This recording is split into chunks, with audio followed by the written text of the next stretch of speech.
আপনাদের সঙ্গে আছি এস আজাদ, ঢাকার গণমাধ্যম কর্মী।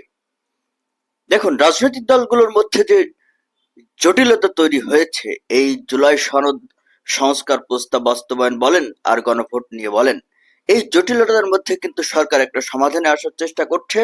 সরকার মনে করছে দুই দলকে নমনীয় করে, অর্থাৎ দুই দলের মধ্যে সমন্বয় করে একটা সিদ্ধান্ত নেওয়া হবে, যে সিদ্ধান্ত দুই দলই অর্থাৎ দুই পক্ষই মেনে নেবে এবং এর মাধ্যমে একটা জটিল সমস্যার সমাধান হবে।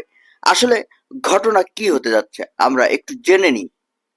জাতীয় সংসদ নির্বাচন এবং জুলাই জাতীয় সনদ বাস্তবায়নে গণভোট দুটোই একই দিনে আয়োজনের সিদ্ধান্ত নিতে যাচ্ছে অন্তর্বর্তী সরকার। কারণ দুটো নির্বাচন দুই দিনে আয়োজন প্রায় অসম্ভব বলে মনে হচ্ছে।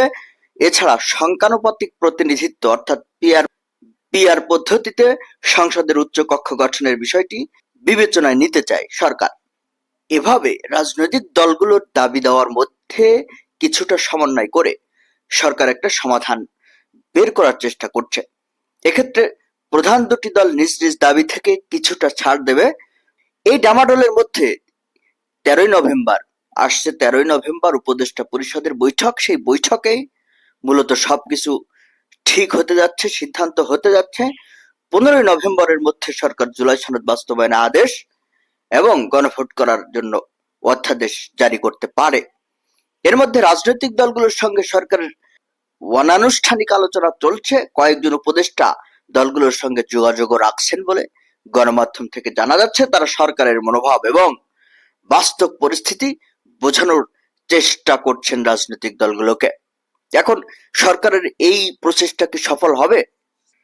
জট খোলার চেষ্টাই করছে সরকার।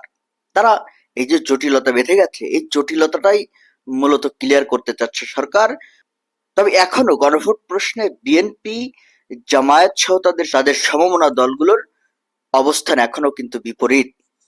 জামায়াতের দাবি জাতীয় নির্বাচনের আগে গণভোট আয়োজন করতে হবে, আর বিএনপি জাতীয় নির্বাচন এবং গণভোট একই দিনে চায়।